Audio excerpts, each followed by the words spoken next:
ഈശോമിശിഹായ്ക്ക് സ്തുതിയായിരിക്കട്ടെ. ആത്മീയ ഭോജ്യത്തിൽ നാം ഇന്ന് ചിന്തിക്കുന്ന വിഷയം തിരുക്കുടുംബത്തെക്കുറിച്ചാണ്. കാരണം ഇന്ന് തിരുക്കുടുംബത്തിൻ്റെ തിരുനാളാണ്. ക്രിസ്മസ് കഴിഞ്ഞു വരുന്ന ആദ്യത്തെ ഞായറാഴ്ച സഭ ആഘോഷിക്കുന്നത് feast of the holy family, തിരുക്കുടുംബത്തിൻ്റെ തിരുനാൾ. ആ തിരുനാളാണ് നമ്മൾ ആഘോഷിക്കുന്നത്. ഞാൻ ഈ ആഗമനകാലം തുടങ്ങിയപ്പോൾ പറഞ്ഞു, നമ്മുടെ വിചിന്തനം അതിൻ്റെ ക്ലൈമാക്സിൽ എത്തുന്നത് ഈ തിരുക്കുടുംബത്തിൻ്റെ തിരുനാൾ ആഘോഷിച്ചുകൊണ്ടാണ്. അതിലേക്ക് ഇന്ന് നമ്മൾ എത്തി നിൽക്കുകയാണ് ചെയ്യുന്നത്. പിന്നെ അതിൻ്റെ വെളിച്ചത്തിൽ നമ്മൾ ഇന്ന് ചിന്തിക്കുന്നത്, നമ്മുടെയൊക്കെ കുടുംബം തിരുക്കുടുംബത്തിൻ്റെ ആ സാദൃശ്യത്തിൽ രൂപപ്പെട്ടിട്ടുണ്ടോ, അതോ ഇനിയും തിരുത്താനുള്ള പല കാര്യങ്ങളും നമ്മുടെ കുടുംബത്തിലുണ്ടോ? നമ്മൾ തിരുക്കുടുംബത്തെക്കുറിച്ച് പഠിച്ചു കഴിയുമ്പോൾ നമ്മുടെയൊക്കെ കുടുംബത്തിൽ തിരുത്താനുള്ള പല കാര്യങ്ങളും മനസ്സിലാക്കാൻ പറ്റും. കാരണം നമ്മുടെ കുടുംബം തിരുക്കുടുംബത്തിൻ്റെ സാദൃശ്യത്തിൽ രൂപപ്പെടേണ്ടതാണ്. നമുക്ക് തിരുക്കുടുംബത്തിലേക്ക് നോക്കിയാൽ കാണാൻ സാധിക്കും, 3 വ്യക്തികളെ അവിടെ കാണാൻ പറ്റും. അതുപോലെ തന്നെ 3 പ്രധാനപ്പെട്ട മൂല്യങ്ങൾ അവിടെ കാണാൻ പറ്റും. 3 വ്യക്തികൾ ഞാൻ പറയാതെ തന്നെ നിങ്ങൾക്ക് എല്ലാവർക്കും സുപരിചിതമായിട്ടുള്ള കാര്യങ്ങളാണ്. ഉണ്ണീശോ, മാതാവ്, യൗസപിതാവ്, ഈ 3 ആളുകൾ, ഇതാണ് തിരുക്കുടുംബം. ഇനി നമുക്ക് തിരുക്കുടുംബത്തിലേക്ക് നോക്കിയാൽ നമ്മൾ കാണുന്ന 3 വളരെ പ്രധാനപ്പെട്ട മൂല്യങ്ങൾ: സ്നേഹം, ഐക്യം, വിശുദ്ധി. സ്നേഹത്തിന്, ഐക്യത്തിന്, വിശുദ്ധിക്ക് വലിയ സ്ഥാനം ഉണ്ടായിരുന്നു തിരുക്കുടുംബത്തിൽ. നമുക്ക് ഈ വ്യക്തികളിലേക്ക് നോക്കിയാലും ആ കുടുംബത്തിലേക്ക് നോക്കിയാലും മനസ്സിലാക്കാൻ വളരെ എളുപ്പമുള്ള കാര്യങ്ങളാണ്. നമുക്കിതിൻ്റെ വെളിച്ചത്തിൽ ആദ്യമായിട്ട് നമ്മൾ ചിന്തിക്കുന്നത് ചില മാതൃക കുടുംബങ്ങളെക്കുറിച്ച് വചന വെളിച്ചത്തിൽ നമുക്ക് കാണാൻ പറ്റും. തിരുക്കുടുംബം കഴിഞ്ഞാൽ പിന്നെ ചില മാതൃകാ കുടുംബങ്ങൾ. ഈ തിരുക്കുടുംബത്തെക്കുറിച്ചും ഈ മാതൃകാ കുടുംബങ്ങളെക്കുറിച്ചും നമ്മൾ ധ്യാനിച്ചു കഴിയുമ്പോൾ തിരുത്തേണ്ടത് എന്തെങ്കിലും നമ്മുടെ കുടുംബത്തിനുണ്ടോ എന്നുള്ളത് മനസ്സിലാക്കാൻ എളുപ്പമാണ്. ഓക്കെ, രണ്ടാമത്തെ കാര്യമായിട്ട് നമ്മൾ എടുക്കുന്നതാണ് മാതൃകാ കുടുംബങ്ങൾ. ജോഷുവ 24:15. ജോഷുവ വിളിച്ചു പറഞ്ഞൊരു കാര്യം: ഞാനും എൻ്റെ കുടുംബവും കർത്താവിനെ സേവിക്കും. ഞങ്ങളുടെ തീരുമാനം ഇതാണ്. ചുറ്റുപാട് എന്ത് നടക്കട്ടെ, നാട്ടുകാരെന്ത് പറയട്ടെ, ലോകം എങ്ങനെ വേണേലും പോട്ടെ, ഞങ്ങളുടെ തീരുമാനം ഇതാണ്: ഞാനും എൻ്റെ കുടുംബവും ദൈവത്തെ സേവിക്കും. ഇങ്ങനെ പറയാൻ മാത്രം ഒരു ആത്മീയത നമുക്കുണ്ടായിരുന്നെങ്കിൽ എന്തെങ്കിലുമൊക്കെ അല്ലറ ചില്ലറ പ്രശ്നങ്ങൾ എവിടെയെങ്കിലും കണ്ടു, സഭയിൽ കണ്ടു, അച്ഛന്മാരിൽ കണ്ടു, മെത്രാന്മാരിൽ കണ്ടു, അതിൻ്റെ പേരും പറഞ്ഞ് പ്രാർത്ഥന നമ്മൾ നിർത്തുമായിരുന്നോ? ശുശ്രൂഷ നമ്മൾ നിർത്തുമായിരുന്നോ? പള്ളിപ്പോക്കിൽ നമ്മൾ നിർത്തുമായിരുന്നോ? ബലിയർപ്പണം നമ്മൾ ഉപേക്ഷിക്കുമായിരുന്നോ? ഒരിക്കലുമില്ല. പലവിധ പ്രതികൂലങ്ങളുടെ നടുവിൽ നിന്ന് ജോഷുവ വിളിച്ചു പറഞ്ഞൊരു കാര്യം: ഞാനും എൻ്റെ കുടുംബവും ദൈവത്തെ സേവിക്കും. ഇതൊരു മാതൃക കുടുംബമായിട്ട് നമുക്ക് കാണാൻ പറ്റും. ന്യായാധിപന്മാരുടെ പുസ്തകം 13-ാം അധ്യായം എടുക്കുമ്പോഴോ മനോവയും ഭാര്യയും, അവർക്ക് മക്കളില്ലായിരുന്നു. മനോവയുടെ ഭാര്യയ്ക്ക് ഒരു സന്ദേശം ദൈവദൂതനിൽ നിന്ന് കിട്ടുകയാണ്: നിങ്ങൾക്കൊരു കുഞ്ഞ് ജനിക്കും, പക്ഷെ അതിന് നിങ്ങൾ ഒരുങ്ങണം. അവൻ ശക്തനായിരിക്കേണ്ടതിന് വീഞ്ഞോ ലഹരി പാനീയങ്ങളോ തൊട്ടുപോകരുത്, അശുദ്ധമായതൊന്നും സ്പർശിക്കരുത്. ഭാര്യ വന്ന് ഭർത്താവിനോട് പറഞ്ഞു. ഭർത്താവ് അത് വിശ്വസിച്ചു.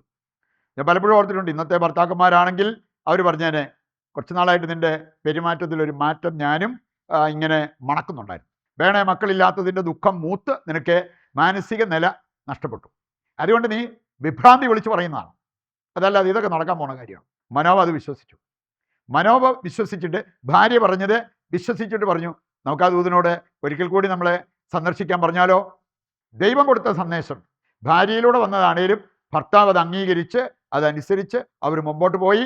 അതിൻ്റെ ഫലമായിട്ട് അവർക്ക് ലഭിച്ച ഒരു മകനാണ് സാംസൺ. എന്തായിരുന്നു അവൻ്റെ ശക്തി?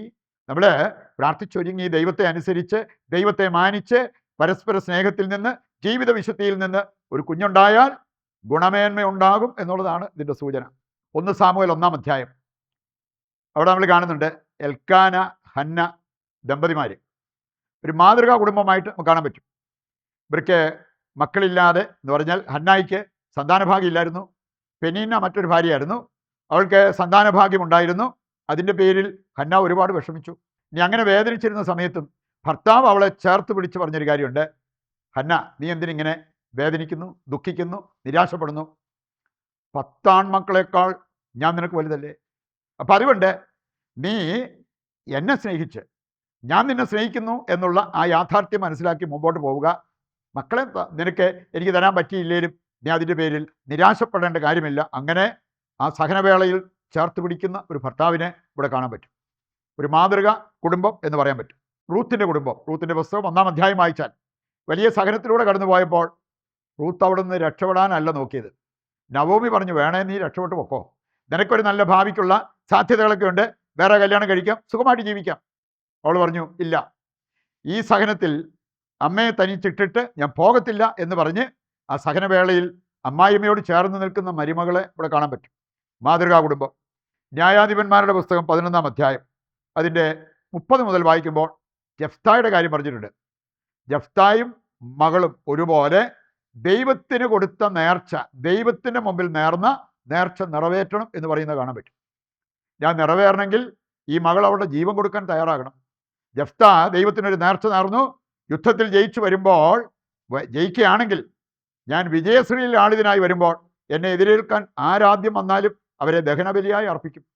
വന്നത് ആണും പെണ്ണുമായിട്ട് അവൻ ആകപ്പാടെ ഉണ്ടായിരുന്ന മകള്. ഇനി എന്നിട്ടും നമ്മൾ കാണുകയാണ് ആ നേർച്ച നിറവേറ്റണം എന്ന് രണ്ടുപേരും ദൃഢനിശ്ചയത്തോടെ മുമ്പോട്ട് പോകുന്നത്. ഇവരെല്ലാം മാതൃകാ കുടുംബങ്ങളായിട്ട് നമുക്ക് കാണാൻ പറ്റും. ബൈബിളിലൂടെ കടന്നു പോകുമ്പോൾ ചില തിരുത്തേണ്ട ആവശ്യമുള്ള ചില കുടുംബങ്ങളെയും കാണാൻ പറ്റും. ഇതൊക്കെയാണോ നമ്മുടെ കുടുംബത്തിലുള്ളത്? ആണെങ്കിൽ തിരുത്താൻ നമ്മൾ തയ്യാറാകണം. 1 രാജാക്കന്മാർ 21-ാം അധ്യായത്തിൽ ഒരു പാപപ്രവൃത്തിക്ക് കട്ടയ്ക്ക് നിന്ന് ആഹാബിനെയും ജെസബെലിനെയും കാണാൻ പറ്റും. ഇത് ചിലർ കർത്താവിൻ്റെ വചനം ജീവിക്കാനും പ്രാർത്ഥിക്കാനും അല്ലെങ്കിൽ ശുശ്രൂഷ ചെയ്യാനും ഒക്കെ കട്ടയ്ക്ക് നിൽക്കുന്നതിനേക്കാൾ പാപപ്രവൃത്തി, അവരുടെ കാര്യം നടക്കാൻ വേണ്ടി അല്ലെങ്കിൽ ആരെയെങ്കിലും പറ്റിക്കാൻ വേണ്ടി അതിനെല്ലാം കട്ടയ്ക്ക് നിൽക്കുന്ന അവസ്ഥ കണ്ടെന്ന് വരും. അവർ തിരുത്തേണ്ട കുടുംബമാണ്. അപ്പസ്തോല പ്രവർത്തനങ്ങൾ 5-ാം അധ്യായം എടുക്കുമ്പോൾ അവിടെ നമ്മൾ കാണുന്നുണ്ട്, അവിടെ അനനിയാസും സഫീറയും പാപപ്രവൃത്തിക്ക് കട്ടയ്ക്ക് നിന്ന ഒരു ദമ്പതിമാരായിട്ട് അവരെ കാണാൻ പറ്റും.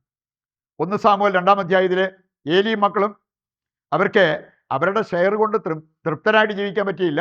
കർത്താവിൻ്റെ ഷെയറിൽ ആർത്തിയോടെ നോക്കി അവസാനം അവർ പാപ്പരായി മാറുന്ന ഒരു രംഗം കാണാൻ പറ്റും. ഇവിടെ ഇതെല്ലാം തിരുത്തേണ്ട കുടുംബങ്ങളായിട്ട് നമുക്ക് കാണാൻ പറ്റും. ഇതുപോലെ എന്തെങ്കിലുമൊക്കെ കാര്യം നമ്മുടെ കുടുംബത്തിൽ നിന്ന് തിരുത്തേണ്ടതായിട്ടുണ്ടെങ്കിൽ തിരുത്താനുള്ള തീരുമാനമെടുത്ത് അതിനു വേണ്ട കൃപയ്ക്കായി പ്രതിഷ്ഠാ ജപത്തിൽ പങ്കുചേർന്ന് നമുക്ക് പ്രാർത്ഥിക്കാം. ദൈവത്തിൻ്റെ വചനത്താൽ നമ്മുടെ ഹൃദയങ്ങളെ നമ്മൾ നിറച്ചു. നമുക്കിനി ദിവ്യകാരുണ്യത്തിൻ്റെ ആശീർവാദത്തിനായിട്ട് ഒരുങ്ങാം. നമ്മുടെ എല്ലാ ആവശ്യങ്ങളും നമുക്ക് ആർക്കെല്ലാം വേണ്ടി പ്രാർത്ഥിക്കാനുണ്ടോ അവരുടെ ആവശ്യങ്ങളും ദൈവകരങ്ങളിൽ ഏൽപ്പിച്ചുകൊണ്ട് താഴ്ന്ന സ്വരത്തിൽ കർത്താവിനെ സ്തുതിച്ച് ദിവ്യകാരുണ്യത്തിൻ്റെ ആശീർവാദം സ്വീകരിക്കാം. യേശുവേ നന്ദി, യേശുവേ സ്തുതി, ഹല്ലേലൂയ ഹല്ലേലൂയ, യേശുവേ ആരാധന, യേശുവേ നന്ദി.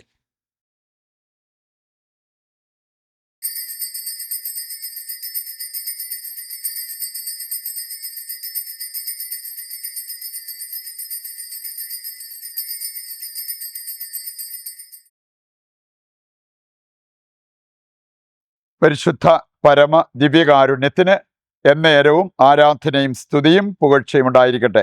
മറ്റൊരു എപ്പിസോഡുമായി നാളെ വീണ്ടും നമുക്ക് ഒന്നിക്കാം. ദൈവം നിങ്ങളെ സമൃദ്ധമായി അനുഗ്രഹിക്കട്ടെ.